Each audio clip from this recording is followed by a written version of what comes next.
Good morning, everyone, and thank you so much for joining us today. So we have our esteemed panelists, Mr. Arvind from Purankar and Mrinmoy from Learning Heart, right? So they're very experienced. And we had a couple more folks that were supposed to join us, but believe it or not, they're stuck in traffic. So we all love Bangalore, right? So, but at some times, like you really want to pull your hair out, right? So because it's so crazy.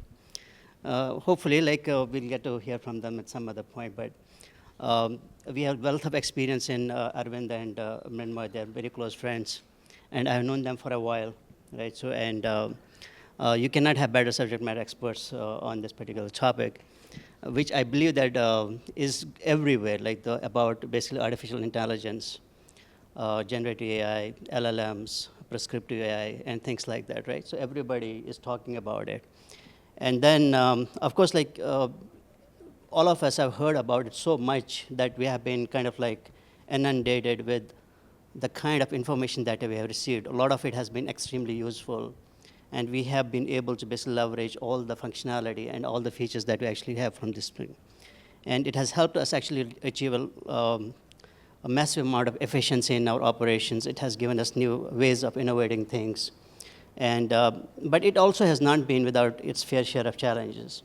So we have seen that, okay, it can be kind of it is a blessing, but at the same time, it can be actually a nightmare when you are trying to basically implement in industries that are not necessarily tailor-made for it. For example, the highly regulated industries and things like that, they have certain challenges. And we hope to basically hear from our panelists about that. So before actually we get started the actual topic, so I would love to kind of have introduction from Mrinmoy and Arvind. Yeah, why not? Good morning, everyone. Mrinmoy Day, I work as a CISO at Learning Card.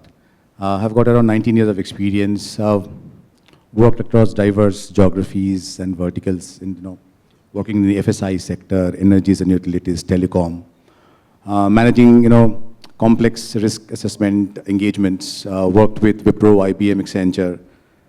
That's pretty much about me. Yeah, about Arvind. Yeah, I'm Arvind Singh. I have 25 years experience. I've been through various, industries. I started my career from Global Logic, then went to gaming company, then went to retail. Now I am in real estate. I would call it an extended retail. So I'm a CTO, CIO, come CISO. You can call anything. Because it's a conventional industry. You don't have luxury of having 5 roles in the company. Thank you so much, Arvind and Mrinmoy.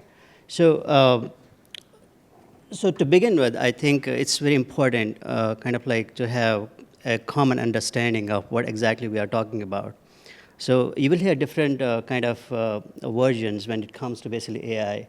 And most of the focus right now, and as a matter of fact, all the discussions that are happening today are basically saturated with LLMs, generative AI, and things like that, right? So, and I think it has been dominating since last year, beginning of last year, and it has not stopped since, right? So we have been hearing about generative AI actually making our life easier, but there are other AIs that basically are actually age-old. So we have been using them for a while, right? And as a matter of fact, those are the basic foundational blocks for generative AI and LLMs. So to begin with, I want to start with you, Mrinmoy. Yeah. So what is your understanding of basically the AI and its influence and its impact on how we are doing things today? Right. While we have, now, as Hilal said, it's there for some time now. And for us, as in cybersecurity, right, AI has started playing a crucial role where, we have been doing manual things. However, on the other side, people are using AI to come and attack us, right? Now, with going ahead with the topic of this session, right, AI-powered cybersecurity solutions, right? So the major influence that we have, right, we have improved threat detection and response, right, where in case of automated analysis, real-time detection of threats with minimum human intervention, response time has reduced a lot, right? We can, and of course, with that happening, there's a huge volume of data which get analyzed. And with that data getting analyzed, we have got a huge deep learning happening. So use cases are being built which are helping us kind of addressing future threats. So a huge knowledge base is getting created with the advent of these kind of AI, induced cybersecurity solutions, right? And probably that's something to sum up, right? Yeah. We can discuss in detail as we move ahead. Yeah, same to you, Arvind. So, what do you feel like, as Minmay is saying, that in security, we have seen it actually like being heavily influential, right? Yeah. So, what is your take on basically the benefits that you actually get from AI, particularly Gen AI capability that we have now? I think, as you said, AI is a double-sided sword, So there are good things, there are bad things around it. So my friend talked about what benefits we are getting out of it, but there are limitations around AI. It is as good as you train it, as good as what data you have. So there would be biases in AI, and there could be wrong information like false positive, a lot of false positive you will get. So I think you can't just believe in it, eyes folded. It can help, to improve efficiency. It will help to, work on a lot of data set. Complexity, scalability is there. But at the same time, I think bias is a main problem. Security is another problem. It will scale the security issues a lot. Okay. Yeah, Arvind, just taking a cue. So, do you think that the benefits from AI, right, so are going to be inherently in the way we operate things, or is going to have any impact on, say, like innovation or creativity? So do you think there could be an aspect for that? I think there would be innovation and creativity. That's a major aspect of AI. Yeah. The way I think mundane work were already getting automated. AI was always there. With generative AI, you will have more innovations coming up. So you'll have more time to look into innovative ideas, work on innovative ideas, utilize these tools. You won't be putting your brain in mundane work, like preparing a PPT or preparing content.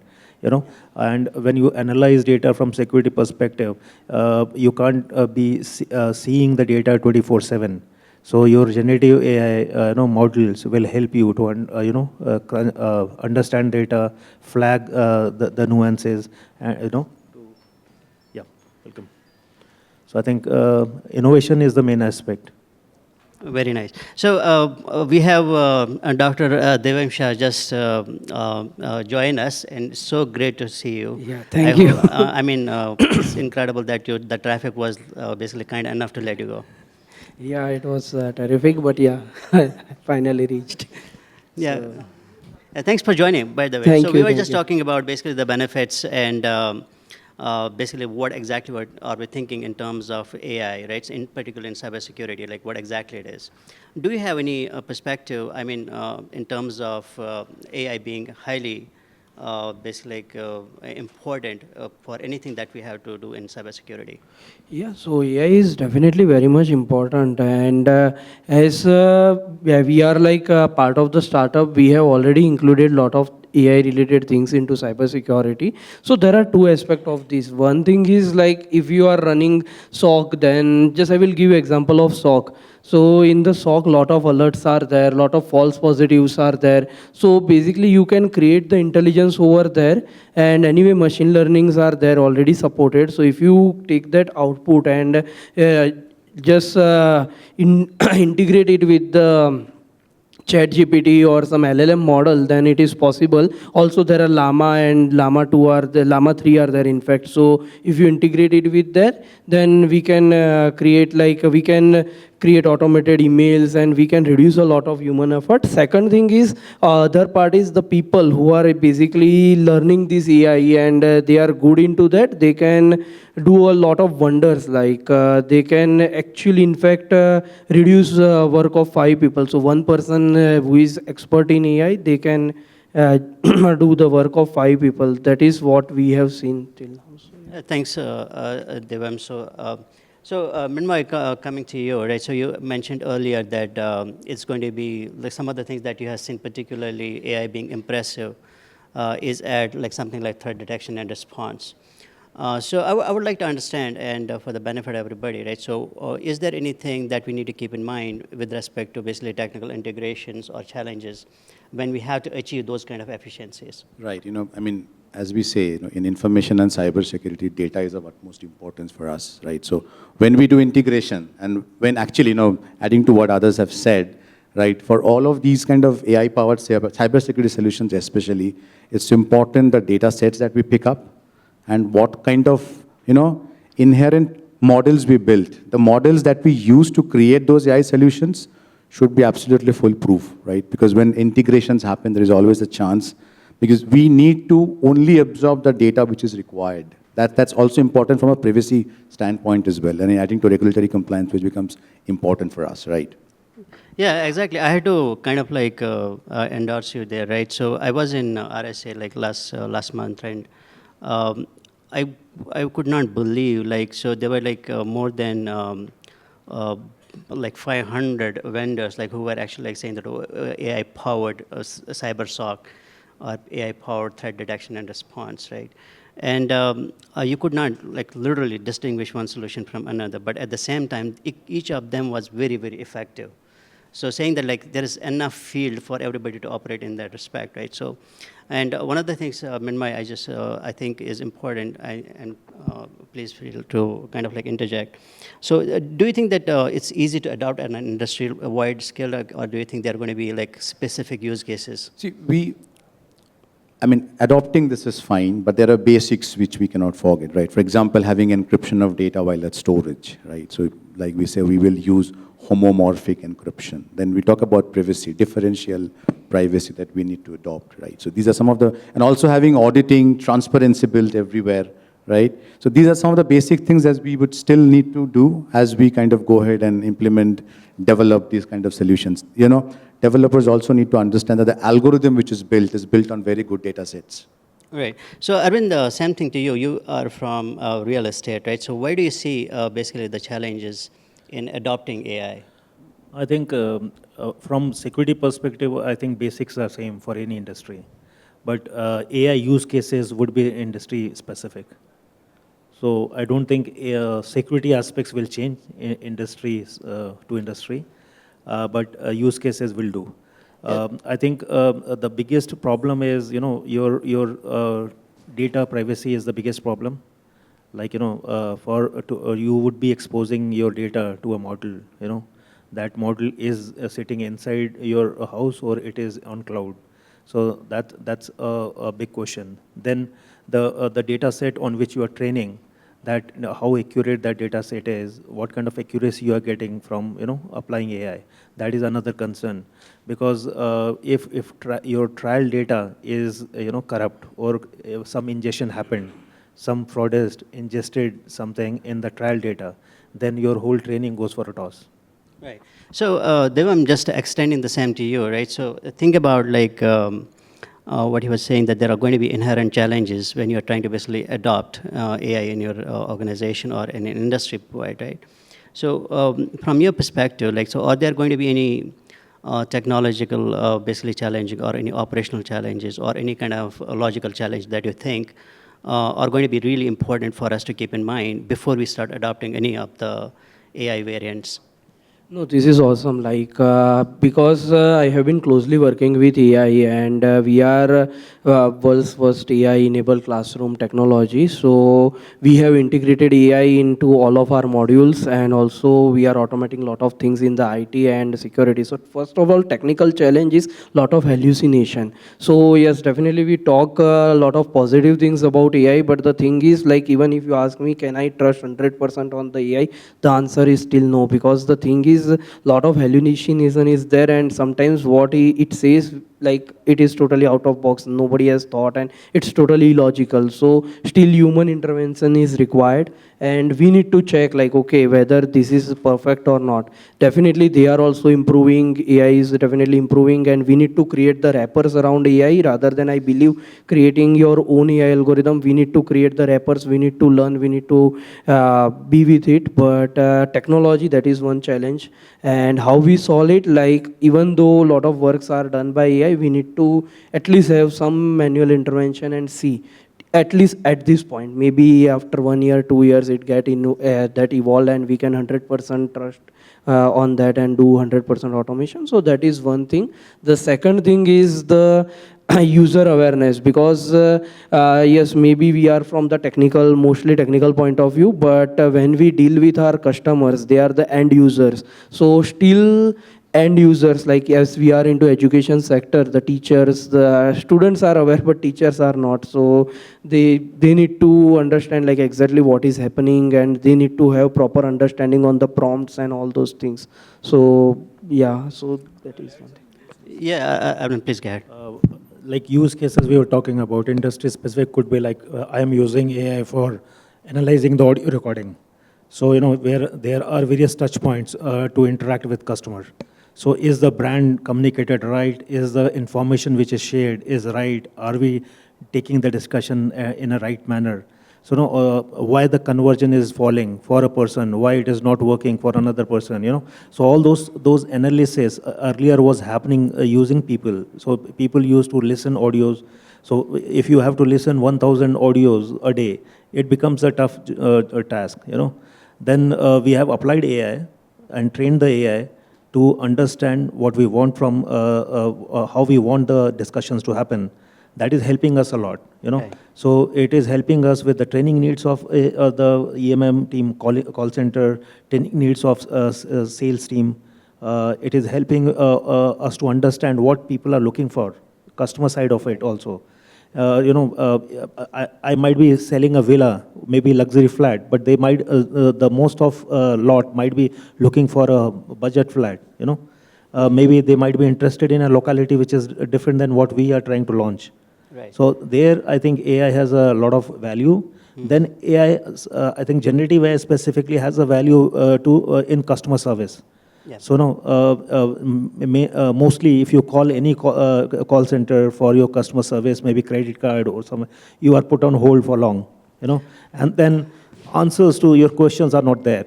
So generative AI will help you to enable those answers to the questions, and it will be 24/7. Right. So I have to agree with you on that, right? So one of the things, it's still nascent and it's still actually growing, right? So for example, the customer service bots and things like that, all of them, literally all of them are on AI right now, or some shape or form, they're actually using AI, right? So interesting thing happened yesterday, right? So I was having some challenge with Geo, right? So, and you log into the application. Sorry, this is not to basically like vilify Geo. This was an interesting thing that happened to me yesterday. So what I was doing was like, there was some challenge that I was having in Geo services, right? So they said, okay, customer says, okay, help, tab is there. I went to help, and they said, okay, there you can either call us or you can challenge. So I called, nobody picked up. So then I actually like went to the chat, and the chat started with a predetermined or a pre-decided set of questions. Okay, are you having the challenge with this and this and this? And obviously my question was not there. So I said, okay, none of this, right? And then said, did we help you out? I said, yeah, of course you did. So, so yeah, it's kind of like growing, it's maturing, and I think it will, at some point, these will become intelligent enough to have like a interaction that's actually on a human level. So we can have conversations like that, which will be organic, which will be natural. So staying with the same thing, the consistent theme, the messaging that's there is basically, Arvind talked about it, Minmay talked about it, Devam, you also talked about it, was that the AI models need to have consistency, they need to have correctness, they need to have fairness in their decision making or their modeling. So now we understand that that's actually a problem, but what are we doing, and how can we potentially sort of like use any solution that are at our disposal to address those kind of challenges? Is there something that you can actually recommend that will allow us to basically come over those challenges? Yeah, so one thing I like to add continuous to what Arvind told in the education use case. So there are a lot of videos available over YouTube and available over on our platform as well, like where UPSC trainings are going on, multiple other trainings are going on. And when this training happen, teacher used to tell this is important, and there are multiple words like, okay, mark kar lo, Hindi mein bolenge, all the local languages there. So what we do is like we analyze this all videos, convert this audio, then do the data analysis properly, and then these kind of words are there, we create the flashcards. So then flashcards will be available for the student to check like, okay, this is important for UPSC, this is important for CBSE. So this is very important use case, only possible because of AI. Because if you ask somebody to analyze like millions hours of video, then it's not possible, it won't be that effective. But yes, because of AI, now it is possible, we are able to analyze like millions hours of video, and definitely GPU and all those things are required, but we are able to achieve that, and this is kind of pilot mode we solve. Perfect. So to summarize, I think one of the things that Arvind was talking about earlier was there are concerns about data security and privacy, and you also talked about it, right? Yes. So Minmoy, to you, right? So being from fintech and all that, right? So data privacy is like something that we get always hammered on, right? So and because this is such a kind of like a black box for us right now, so what do you propose, or what do you think, or basically the mitigations or any kind of solutions that we can use to make sure that data privacy and data security is maintained at the highest levels? Right. So what I said earlier was, right, the models that we use to build data ensure that you only capture the information what is required to create the AI, the actual end AI, right? Is that possible? Like, I mean, you have to filter and, like, I mean, just for example, like GDPR has made it mandatory that you should actually adopt the same principles as what is there in a normal data privacy as to what AI is building. For example, encryption, you should have encryption built in there, right?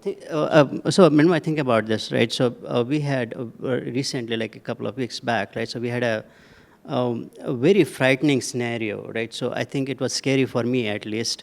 Again, not trying to single out a particular organization, but on Slack actually said that they are actually training their data models on our private data. So they never informed us of it before. So there are enough SaaS services that we use that can be equally scary.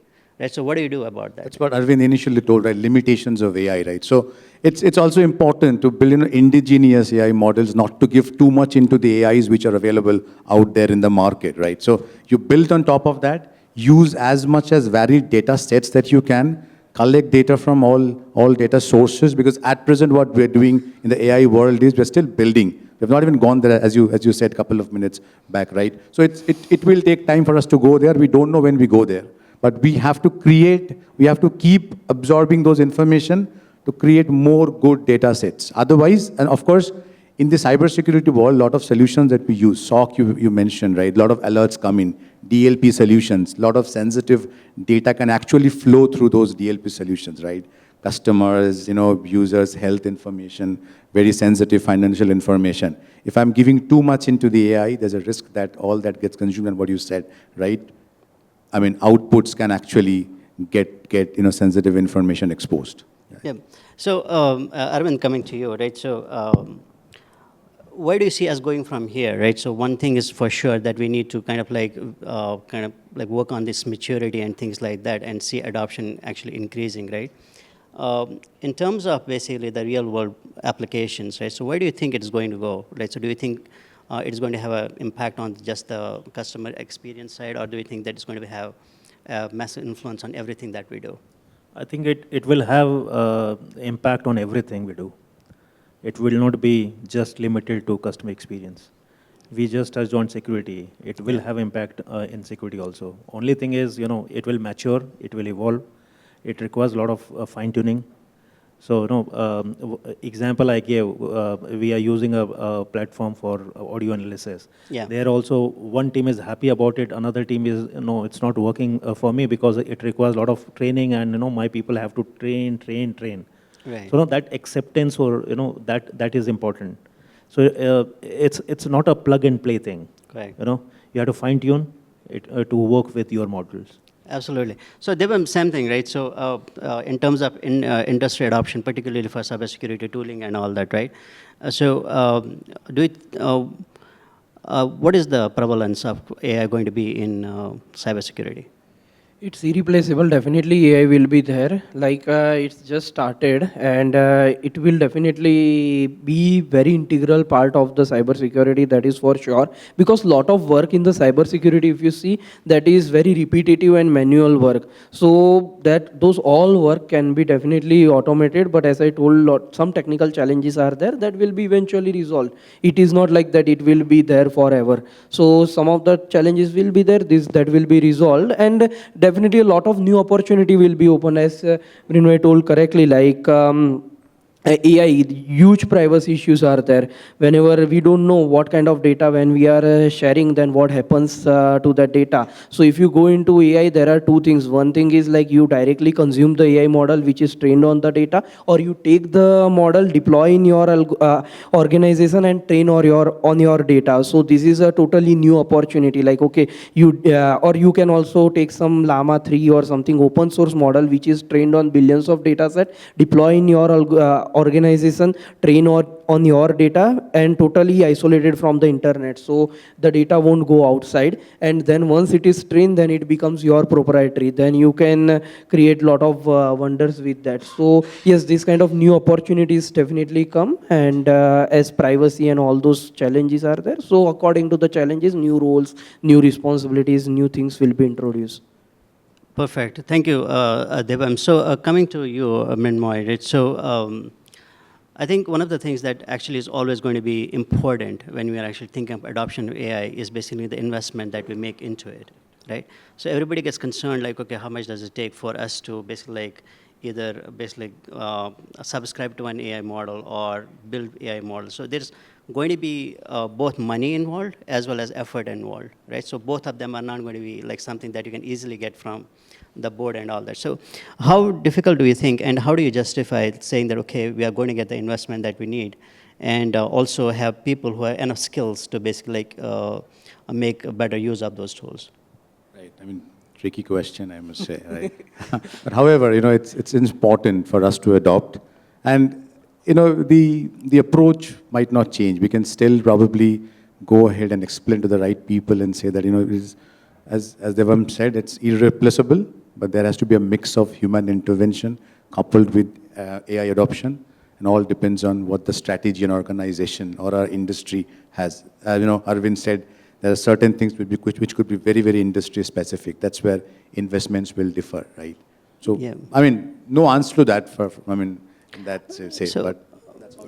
Shall I add to it? Yeah, please, please, Arun. I think you can't go full blown to the, to the board, say, you require some 100 crores to go to AI world, So I think the best way is to start with low hanging fruits. I touched on customer service, I touched on audio recording analysis. So these are low-hanging fruits. You do a POC, show the results, then you can ask for money. Otherwise, especially in traditional world, which I am, it's difficult to justify the cost. Yeah, exactly, right. So how we did it actually was basically like we introduced, actually we give a free hand to people when we were adopting. So we had tie-ups with Google, we had tie-ups with Microsoft, we had tie-ups with basically OpenAI, right? So we got all of them basically on a trial basis for an extended trial, right? So, and then we observed basically, okay, what is the impact on basically the developer productivity, for example, or operational efficiency, or incident response, right? Things like that, right? So we sort of said, okay, what is basically the impact? Is it actually improving it or not improving it, right? So then we saw massive benefits coming out of it, right? So it was a very natural thing to do when everybody saw that there was going to be value in it.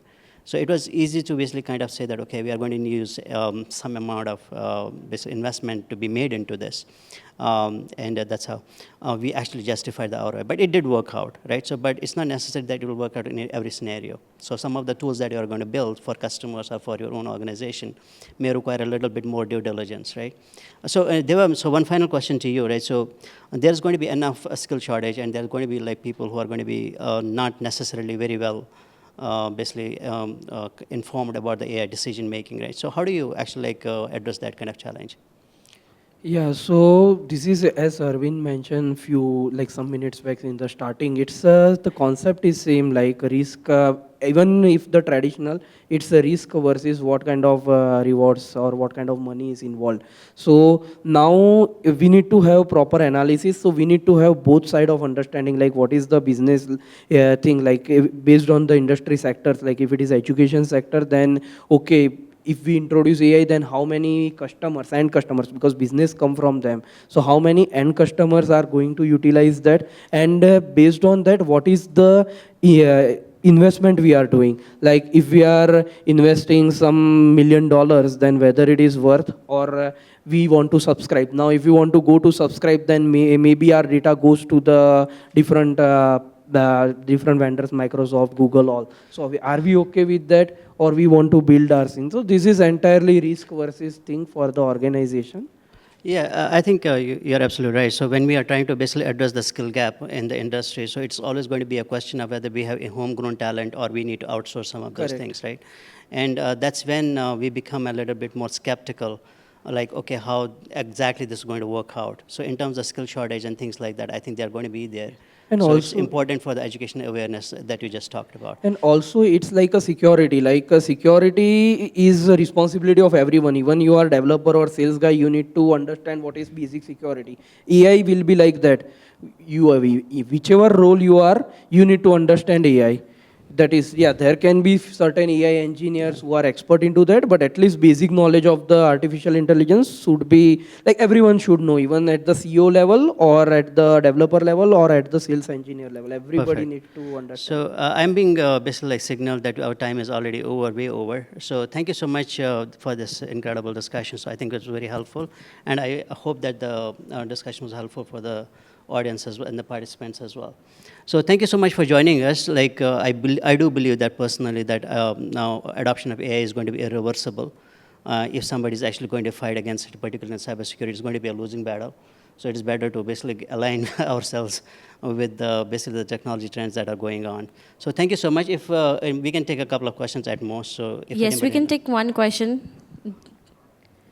Can we have a mic over there, please?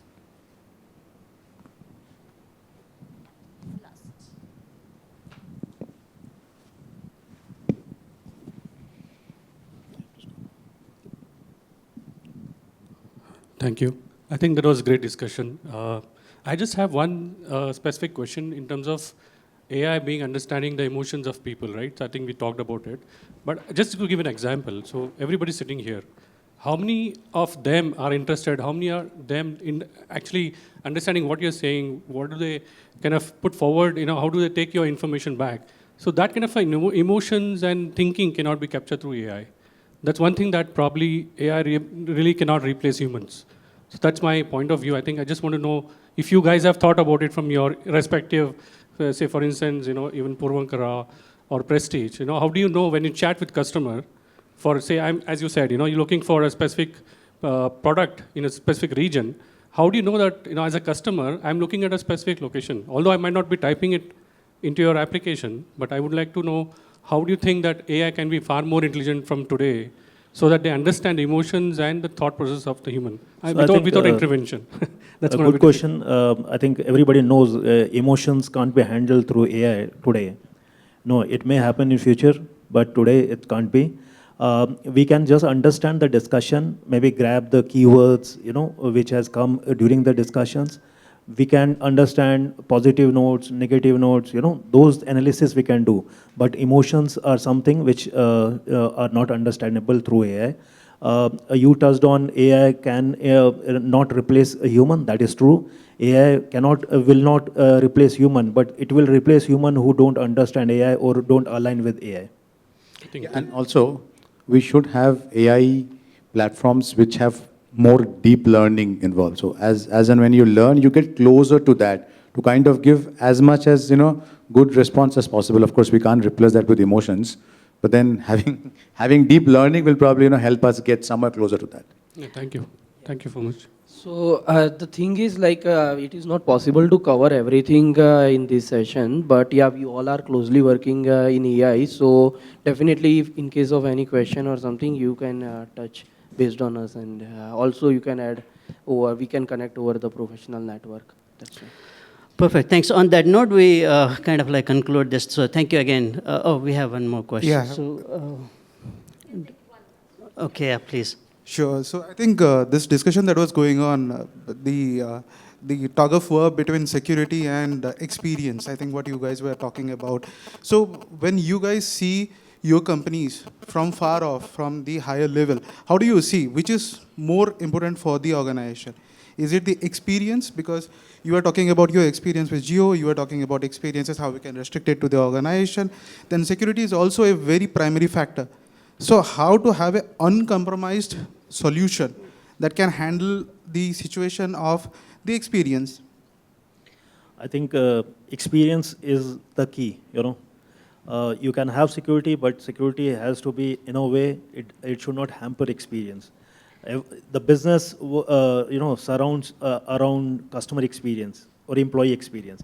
I typically feel that, you know, people talk about customer experience, but it starts from employee experience. Your dissatisfied employee cannot keep a customer happy. So, no, so experience is an important part. Security is needed, but it has to be implemented the way, you know, it should be little flexible, but not, it should not open the guards. Yeah, just to add to that, right? So it's important to understand that when we are compartmentalizing basically the automation in cybersecurity and the experience of people who actually use that. So we try to automate, and we have been automating like CI/CD pipelines and things like that, right, for all the time, right? And we want to basically leverage them to basically like replace the manual tasks that we do that require some human input or any kind of intelligence from the humans, right? So in order for us to basically like make it kind of like more seamless or more effective, right? So there are going to be areas where it will obviously not be of much help, right? So for example, we have been trying to automate security like investigations and automation and threat intelligence and orchestration, things like that, right? But there are going to be instances like, for example, when you are going to be doing like detection engineering, for example, debugging of things and all of those things, right? Where human ingenuity is actually required, right? So you can't make decisions basically based on the faults that you injected or something like that, right? So it has got to be at that point, just in time, that point of time, understanding of whether that's going to give you some kind of input or some kind of entry point into the application and understand whether your investigation is going the right way. So because of that inherent basic limitations in the way that we do those investigations, all of these automations that we actually do cannot actually overcome that. So it's very difficult to imagine that everything in security will be actually automated, or even AI will take over the entire information security, because we have been looking at the business logic, basically like flaws, or we are looking at vulnerabilities that cannot be like detected through this vulnerability scans or even penetration testing or red teaming, whatever you're going to do. So you need a lot more manual basically effort in terms of understanding how the application responds to basically fault injection or any kind of basically like behavior that it's not expecting. So to make those kind of decisions, human basically interpretation is extremely important. And I think that will still remain there. Hopefully, like as somebody was saying, how does it actually understand the emotions and the context? Maybe we'll reach to that point at some point, I don't know when. But then, until then, we are going to be relying on experience a lot. Yeah, thank you so much. Yeah. Till Thank then, you. keep learning AI because someday they Use will AI to reach. learn AI. Yeah. Yeah. Yeah, thank you so much. Bye.